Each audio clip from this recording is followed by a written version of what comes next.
And now, ladies and gentlemen, it's time for another episode of Shitfic Showcase. I didn't want to admit it to myself at the time, but I realized something playing the Blue Castle level. This game has the power to make the player feel certain things. I don't mean in the sense that you get irritated playing a crappy game, or get unnerved by something scary in a game. What I mean is that certain events in this game can instantly make you start feeling something. I know that sounds completely insane. I don't blame you for not believing me. I wouldn't believe any of this either if I didn't play the game myself. But there is something very, very wrong with this game, and I still don't know how to explain it. I can explain it. Bad graphics, bad gameplay, stupid structure. It's not fun, it's dumb. I don't like it, it's bad. There, I explained it. There you go. So then it was time to fight Baragon's replacement. Although Baragon was originally the smallest monster in the game, his replacement was the largest. It was so tall, in fact, that the quote-unquote ground was noticeably lower, and not Baragon's head still barely avoided collision with the bar at the top of the screen. And he was just as frighteningly bizarre as he was huge.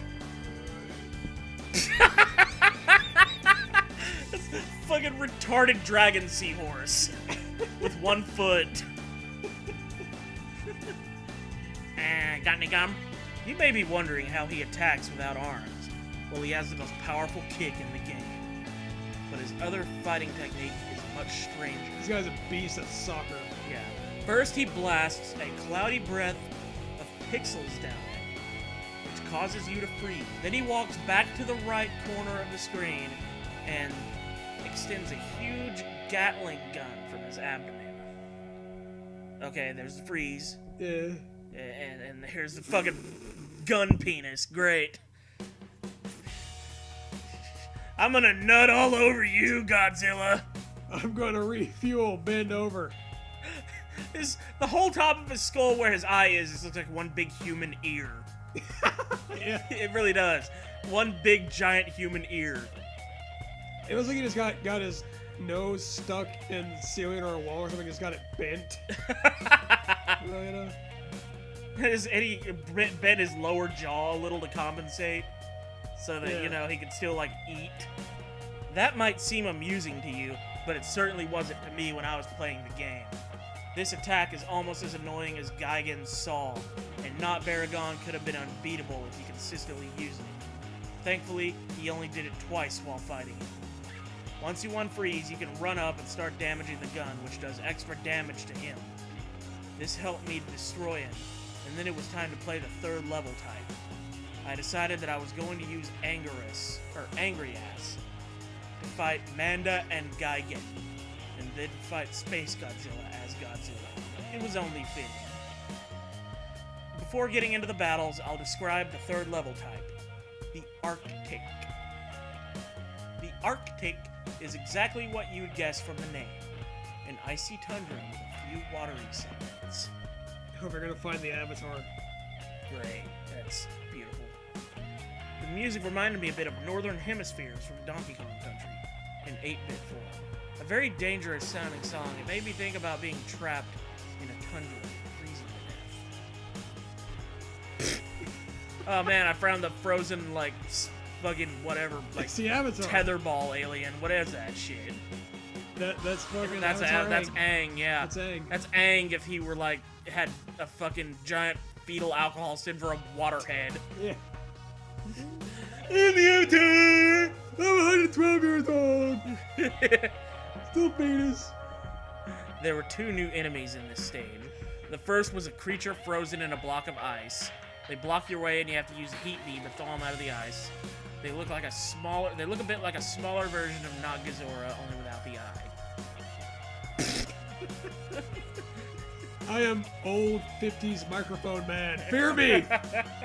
High five! All right! Yeah! Up top! Down low! In the middle, too slow!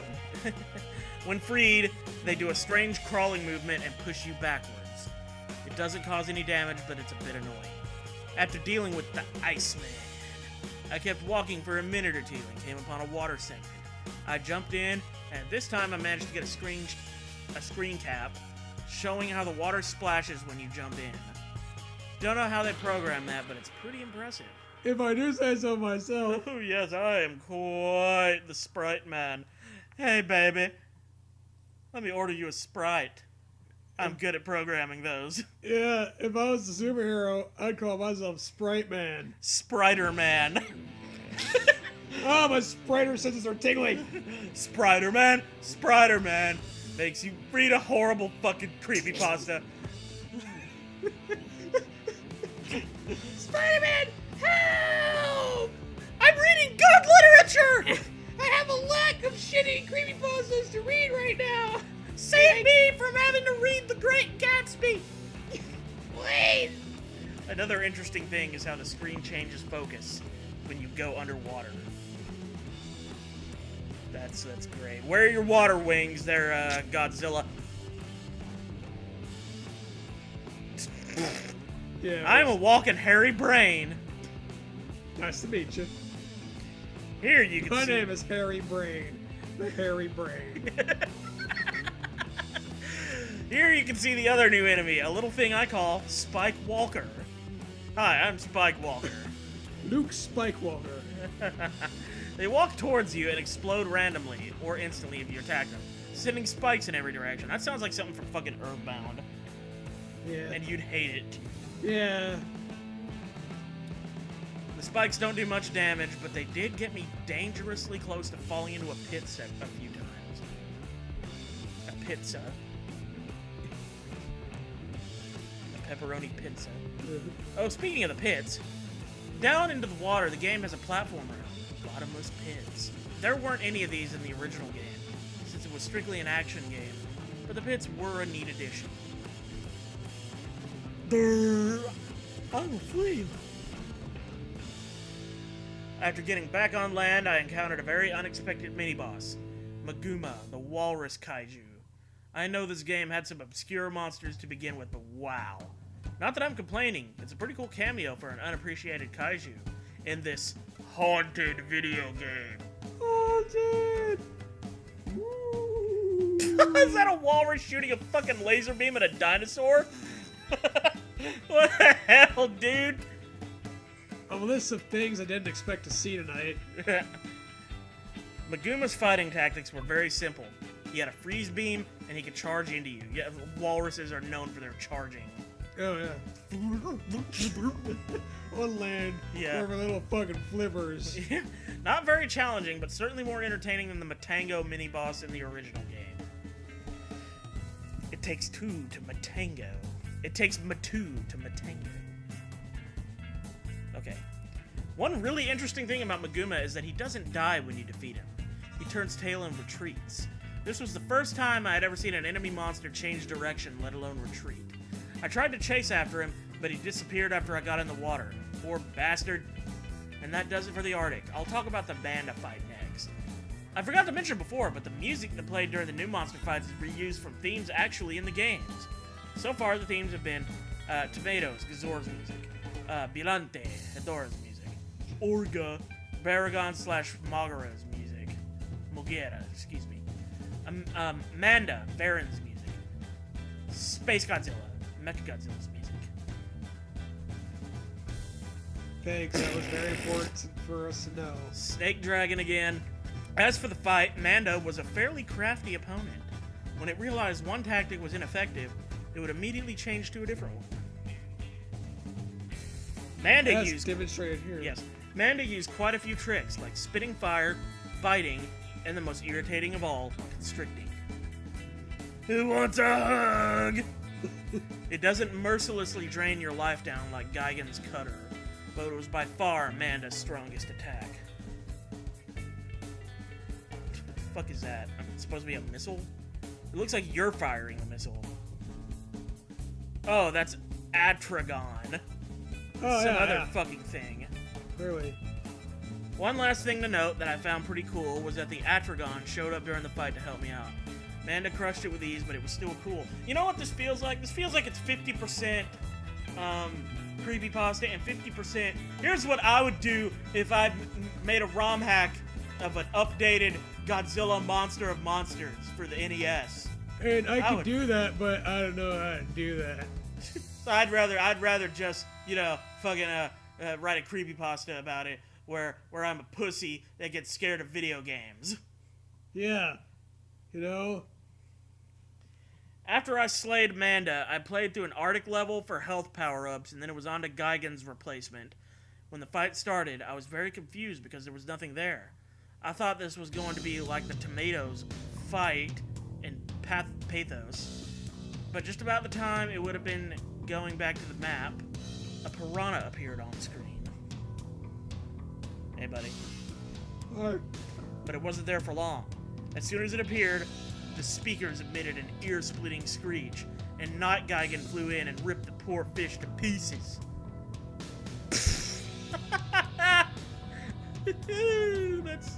What is it with him and the fucking weird-ass teethy mouths? Yeah. Like, that's a theme we're running into here. It looks so ridiculous. I know. I love his Freddy Krueger claws. He looks like one of the fucking Ojama from Yu-Gi-Oh! That's what it looks like. Like, I'll put an image in when I'm editing to compare the two, but that's what it looks like to me. Well, that's one way to get the player on their toes. That abrupt entrance scared the hell out of me and got my adrenaline rushing, which in retrospect was a good thing, because Not Gigan was one of the fastest, most unrelenting opponents in the game. Seen here being fast and unrelenting. And me being a pussy with... In fetal position. Yes, in fetal position. Not Gigan was tough, but my new skills with Angry Ass helped to even the score. This was still an incredibly intense fight. Not Gigan's attacks consisted of some kind of blood laser. Blood laser. It was about blood laser. And a downward slash. I was expecting some hellish variant of the buzzsaw attack, but thankfully there didn't seem to be one. Blood laser. It looks like he's eating a giant Twizzler.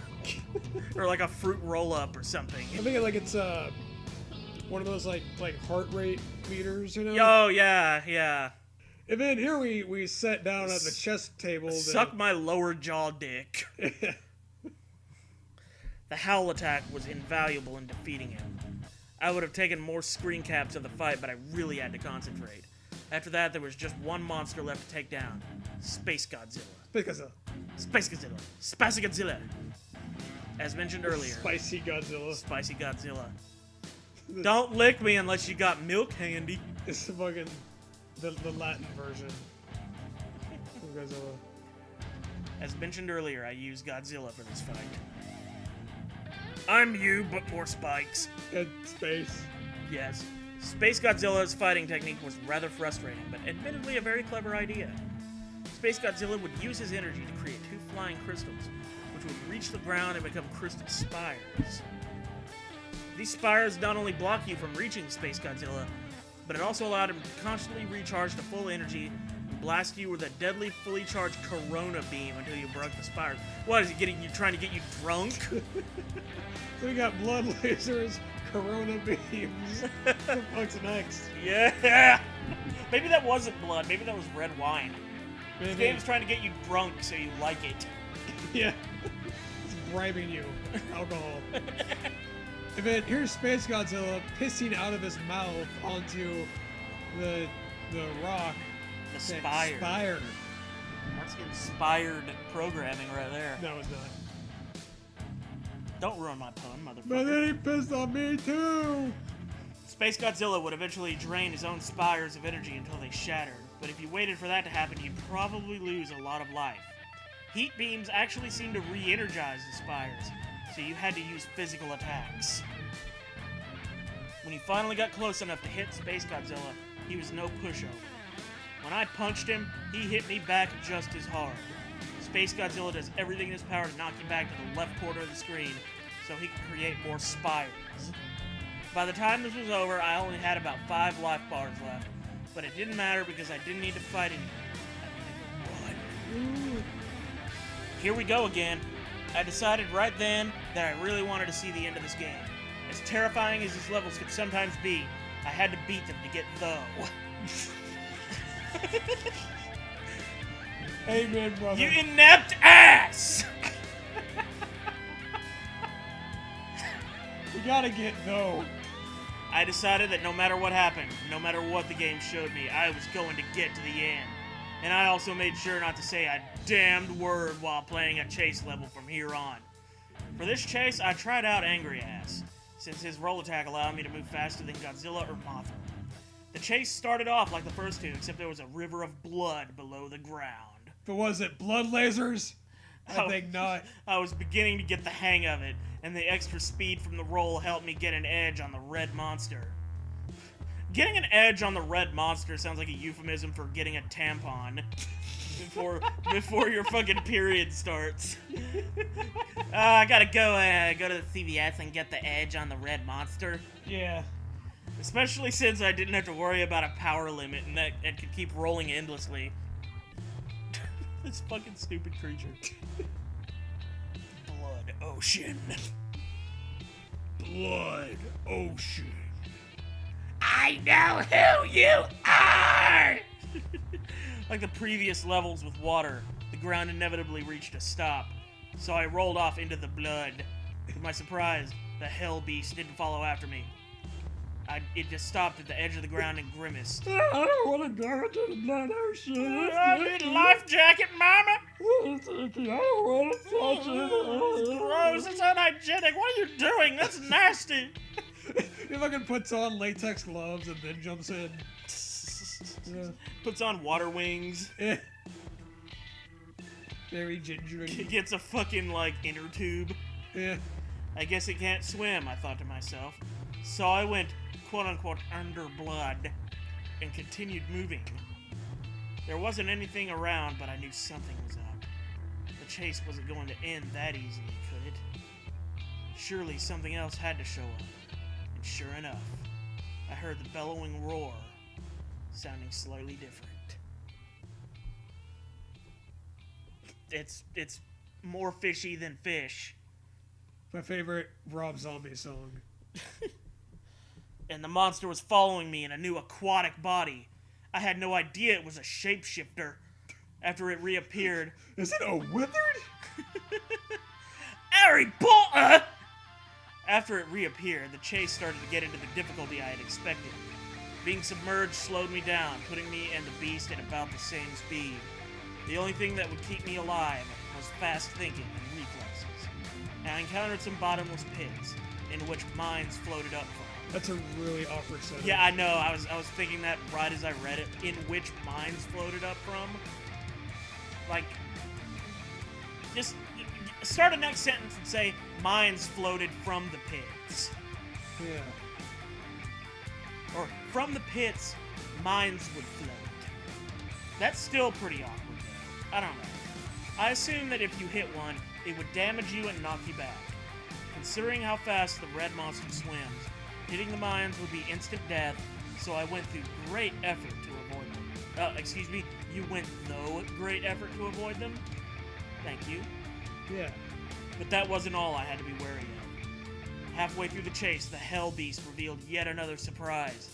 A tentacle formed of intestine and tipped with a clawed set of jaws burst from its mouth, trying to pull me in and devour me. Oh, this is gonna look great. I can't wait. I only barely avoided both the tentacle and the mines, but I could tell the beast was getting desperate because the chase was nearly over. Just look at this shit. It's like a fucking ultra hand coming in. Are you trying to get Ridley? Fucking Ripley, I mean? What the fuck? yeah. I'm a fire in my fucking Chinese finger trap. You tell me what this shit is. I don't even know who I am anymore. All I know how to do is blow the trombone. That's his next surprise. And about a minute later, I had spotted a bit of ground that served as the exit. I leaped with all the might I could muster without breaking my controller. The beast screamed with rage and jumped out of the blood river in one last attempt to drag me down, but I escaped its grasp. Hey! You forgot your lunch! You come back here, mister! I fell back on my bed and took a deep breath, satisfied with yet another successful escape. Now I was headed to the fifth world. Entropy.